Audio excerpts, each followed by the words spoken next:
Christians. Kaya dapat maintindihan natin sinasabi ng Biblia. Akala lang natin last day, why? Bakit hindi pa nagaganap yung pagbabalik ng Diyos? Kasi nga, i-consider dahil mahal niya yung creation niya, dahil mahal niya yung taong nilikha niya, gusto niya lahat makakilala pa sa ating Panginoon at maligtas. Kasi kung gagawin niyo bumalik ngayon, sa palagay niyo, yung mahal niyo sa buhay, kasama natin doon sa kaharian na hinanda ng Diyos? Hindi, di ba? Pero why God is delaying His second coming? Because He loves His creation. Mahal niya ang nilikha niya at ayaw niya ng nilikha niya ay mapunta lang sa kapahamakan. He wants His creation to be saved. Kaya nga siya pumarito. But then the Christian has the responsibility. Meron po tayong responsibilidad na tayo ang kumilos para sa Diyos. Amen? Amen. So dapat, sabi doon, hindi na tayo dapat easy Christian. Dapat hindi tayo siksik na Christian. Hindi tayo dapat emo na Christian. Alam niyo ba kung anong emo Christian? Hindi? Emotional Christian, di ba? Emo. Konting bagay, Tampo. tatampo. Di ba? Nasasaktan. So, dapat daw hindi. Kumbaga, sabi nga doon, dapat ihalintulad mo ang iyong sarili na isang patay. Bakit patay daw? Para Hindi na natin gawin ulit yung mga kasalanang nagawa natin. hindi. Pagpatay ba, pag kinurot mo, masasaktan? Wala. Diba? Walang nararamdaman. Maging ganon daw ang mananampalataya. Maging, ayan, patay sa lahat ng nararamdaman mong mga nakikita mo sa paligid mo. Dapat hindi ka naapektuhan ng mga bagay na nakikita mo sa paligid. So, sabi dito, ang tanong, what makes these times, yan, more difficult than any other time? Bakit nung panahon hindi naman ganun masyadong kahirap? Bakit sa panahon natin ngayon masyadong mahirap? Yung dati ang bigas nun, Sais. 6 pesos, isang ano na yun, di ba? Ngayon, Tayo doon. pinakamurang bigas, 57. 52. 55. Yung itlog natin, yung itlog dati ha, magkano? Pesos. 2. Ngayon, magkano? 10. 7. 8. May pinakamura, 6, maliit. O, diba? Saan ka pa? Ang elementary ako piso lang. Dati, napakamura ng bilihin. Ngayon, because sinabi sa Biblia, diba? Darating ang panahon, wala ka nang mabibili sa pera mo. Why? Bakit?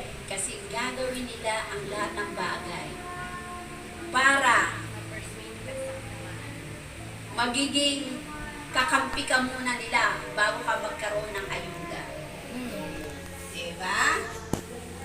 Hindi ka mawawalan basta ikaw ay kapanalig ko. I-offer niya lahat ng kayamanan dito sa mundo, maging taga-sunod ka lang niya. Yan. So, alam natin, yung pangalawa, yung una sabi, understanding the time. Pangalawa, sabi niya, understanding the opposition. Ano ba yung opposition? Yung nag-o-oppose sa atin, yung lumalaban sa atin, yung sumasalungat. Sabi nga, sumasalungat sa Biblia, sumasalungat sa Diyos. Sabi sa verse 2 to 4, the people, sa Tagalog, tignan natin, mas maganda kasi sa Tagalog eh. Verse 2 to 4, sabi dito, sapagkat ang mga tao'y magiging maibigin sa sarili. Kaya nga gusto, self-centered siya. Ako lang. Wala ka nang ibang titignan. Ako lang. Pagkaibigan mo nga eh. Huwag kang magiging pagkaibigan sa kanya. Ako lang kaibigan mo, ha? Binig mo. O, diba? Sa magulang, gusto mo, ikaw lang yung anak. Ikaw lang lagi ang papansinin. Sa magkakapatid, may selosan, di ba? Kasi maibigin sa sarili ang tao. Yan. Maibigin sa salapi. Sa panahon ngayon, lahat gusto. Pera, di ba? Hindi tatakbo yan pag ginutusan mo na walang pera. Totoo ba? Of course. Pag inutusan, pengin pera. O, di ba? Alam ko na yan kasi nang dumaan sa aking mga anak noon. Pag inutusan mo, pengin pera. Mami, ganon. Maibigin sa salapi at sa panahon ngayon talaga nangyayari. Kaya lahat wala nang panahon sa Diyos kasi gusto trabaho ng trabaho.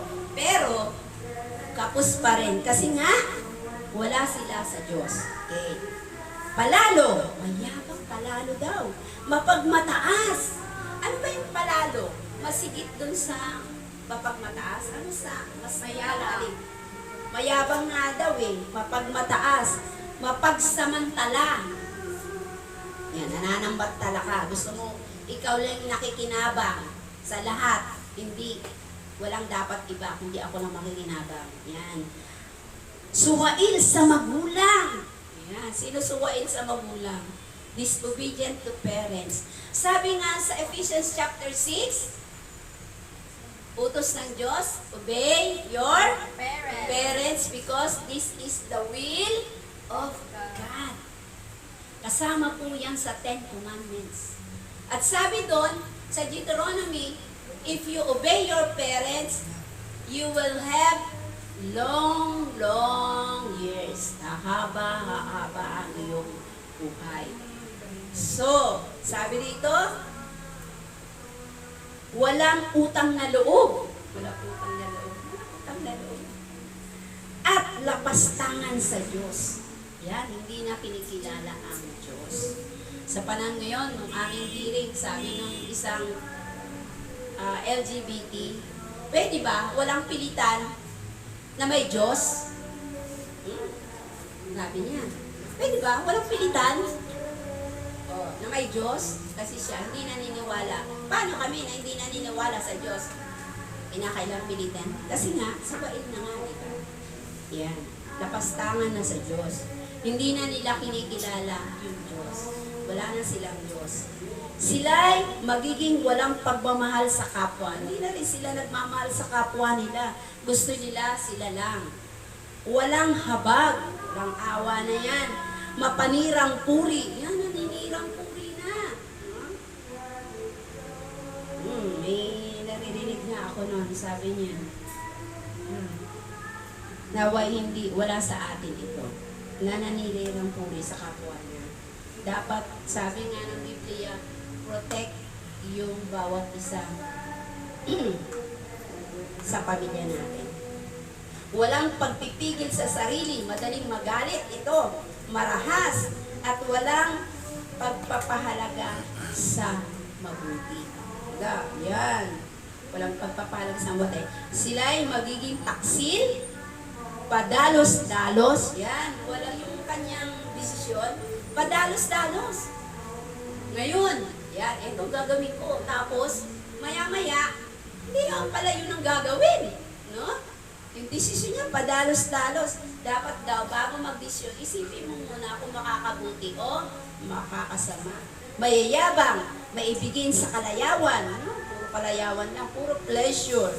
Sa halip na maibigin sa Diyos. Ganito daw yung mga opposition na to-oppose sa atin. Maibigin siya sa sarili.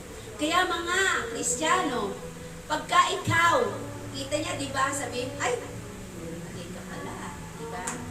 Kaya lahat ngayon, pag born again ka, may discrimination na. Kasi gusto nila sila lang. Ha? Ayaw nilang maging kasama na boring na yung kasama. Yan ang sabi nila, boring. Boring ba talaga ang mga anak ng Diyos? Boring kayo? Hindi, di ba? Hindi kayo boring, di ba? Masaya. O, di ba? Kasi sila, lahat ng pleasure, lahat ng kalayawan, sa kanila ginagawa na nila. Na kahit nakakasama na sa buhay nila, ginagawa nila. So, dapat ang mga anak ng Diyos, patunayan yun, hindi kayo boring, di ba? Patunayan nyo sa kanila ng mga anak ng Diyos ay masaya. Amen? Na kayo ay palakaibigan, hindi nagdi-discriminate ng ibang mga kaya dapat kilalanin nyo yung mga nasa paligid nyo. No? Kami lang to, kami lang. Dapat hindi ganon. Lahat, ibigin nyo. Sabi kasi sila, namimili ng gusto nila. Dapat, yung pipiliin lang nila ay yung katulad nila. Dapat tayong hindi. Kaya nga gusto natin silang maging kaibigan para makasama natin at makilala nila na ang Diyos ay hindi, sa gawain ng Diyos ay hindi boring. Amen? So yan, so sabi ni Pablo, pinapaliwanag niya na yung panahon ng ngayon, sabi ko nga kanina, di ba? The enemy, yung opposition natin, sino yung author ng opposition? Sino? Satan. Yan. Sino-oppose niya lahat ng mga Kristiyano. Dito sa Taytay, ganun na po ang nangyayari ngayon. Yung opposition po natin is on the municipal. Yung mga Kristiyano, hindi na nila binibigyan ng pagkakataon.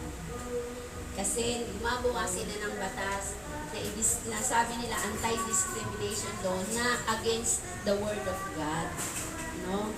Na pagka napasa yung batas na ito, yung mga Kristiyano wala ng karapatan na magsabi na ikaw ay babae, na ikaw ay lalaki.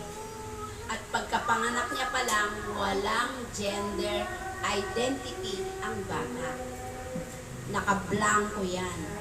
So, ibig sabihin, discriminated din ng nanay na wala siyang karapatan na ilagay yung anak niya na babae at lalaki. Kundi pag nasa sapat na gulang na ang bata, siya lang maglalagay kung siya ay babae o lalaki. At 6 na ang gender ng tao. Talaga ba? Oo, kung makikita niyo yung ordinance na pinasa nila, grabe, against the word of God talaga. Ibig sabihin, nag-o-oppose sila na yung nilikha ng Diyos ay baguhin.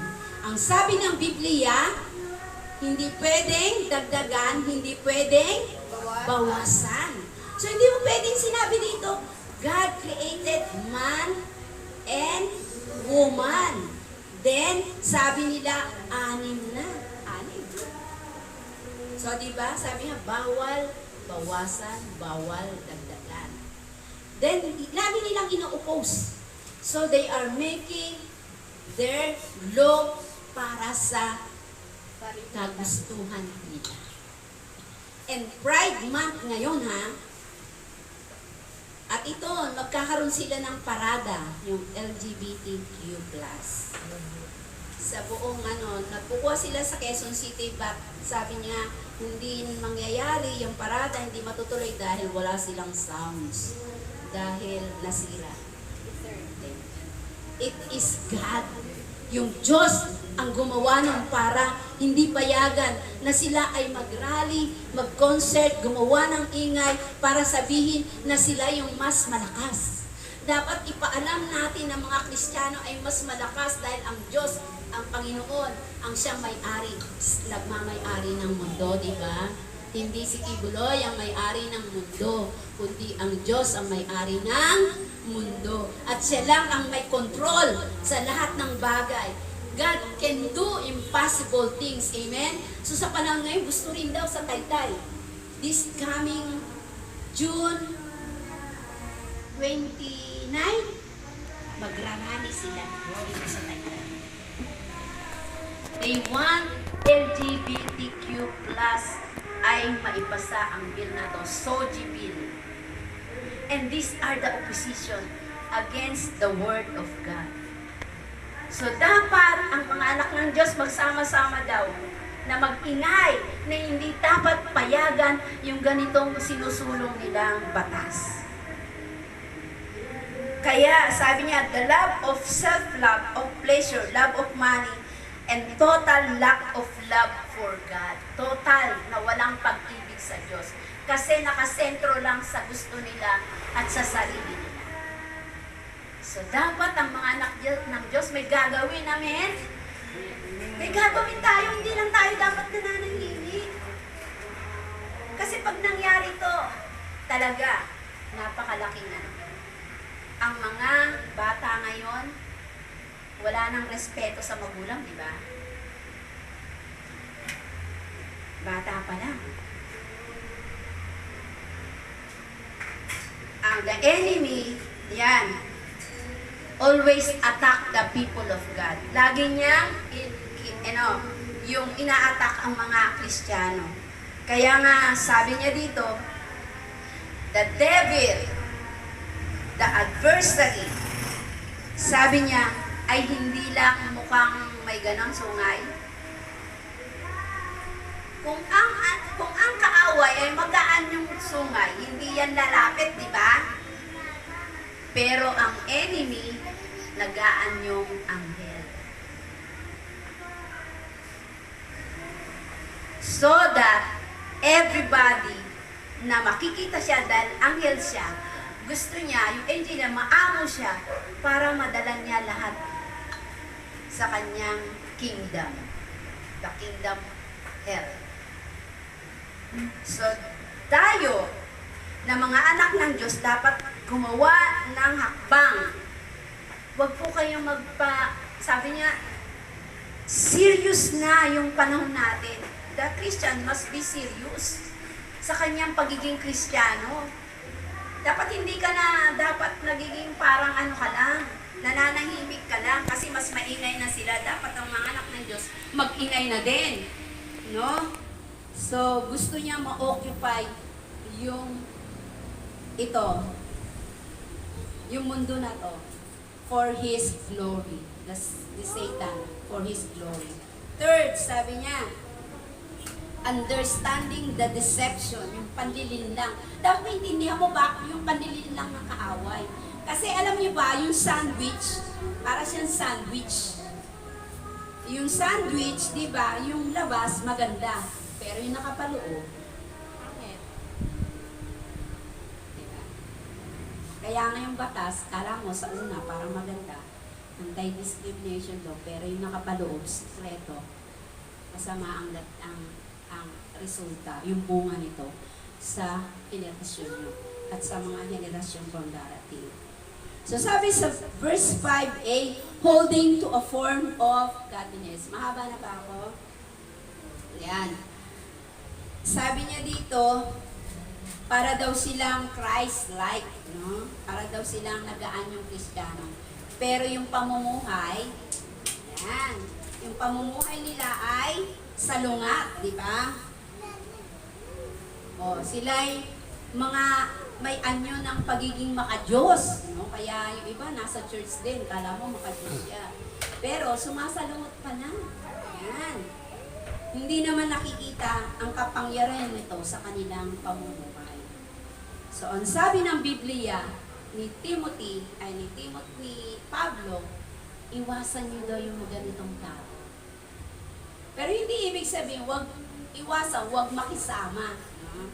Pakitaan niyo pa rin ng mabuti para hindi kayo ano. Pero, be aware kasi baka masilo ka. Okay? Kaya, sabi niya,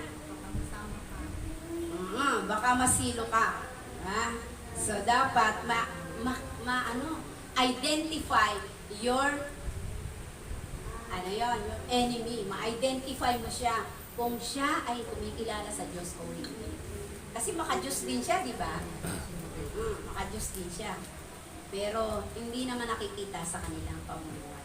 Pwede naman sila magsabing Kristiyano ako, pwede ako magsabing born again ako sa bibig. Pero makikita natin sa pamumuhay ng isang Kristiyano kung siya nga ay sumusunod kay Kristo.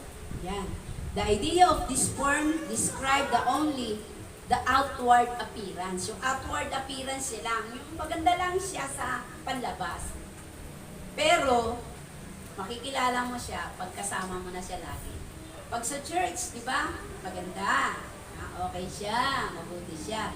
Pag sa bahay, doon mo lang siya makikilala. Yung nakikilala mo na siya pag lagi mo na siya kasama. Kung anong klase siyang Kristiyano. Yan.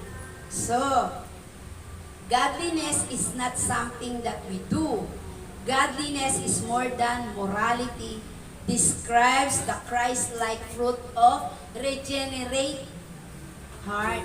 Ibig sabihin, nabago na yung puso ng isang Kristiyano. Pag nabago yung puso ng Kristiyano, yung lalabas lahat sa bibig niya, hindi nakakasakit, hindi hindi nakaka-offend, yan. Hindi nagka-curse, kundi nagbe-bless ang lalabas sa bibig ng mga Kristiyano. So, dapat may product niya yung lumalabas yung bunga ng converted heart is laging blessing ang sasabihin sa kapwa niya. So, yan. So, sabi dito, last. Yan. It's 11 na. Sabi doon, yung shell-like, yan, yung James 1:12, sabi dito, blessed is the man, o a man who endures trial is blessed. Yun daw tao na ano ba yan? Nag-endure o nagiging matatag sa bawat pagsubok sa nangyayari sa buhay niya. Sabi niya, ay pinagpala because when he passes the test, he will receive the crown of life that God has promised to those who love Him. So pagka ikaw ay napas mo lahat ng mga ginagawa ni Satan, yung gagawin pa sa buhay natin, sabi niya, pagpapalain tayo ng Diyos. At we will receive the crown of life. So ano ang gagawin na natin kapag naintindihan natin yung mga bagay na to na nagaganap na sa panahon na to? So sabi nito, redeem the time because the time is evil. Redeeming the time. Dapat, ano yung mas mababaw sa redeeming the time? Dapat samantalahin na natin, making the best use of this time. Dapat gawin mo na ng maayos. Gumawa ka na ng mabuti para sa karangalan ng Diyos. So, sabi dito, conclusion, the times we live in are evil because people are evil. So, dahil daw sa panahon ngayon ay panahon ng pasama na ng pasama, sabi niya, kaya dapat, sabi niya, mamuhay tayo ng sang-ayon sa salita ng Diyos. So, meron pong wars within Christ Church because she has been infiltrated by those evil people. Sa church ngayon, kung mapapansin nyo, sabi nung nakausap ko dun sa si Sir Joven, dun sa church sa GPGO, dun sa dulo, sa Sitio Pangulo, na dati naming church. Sabi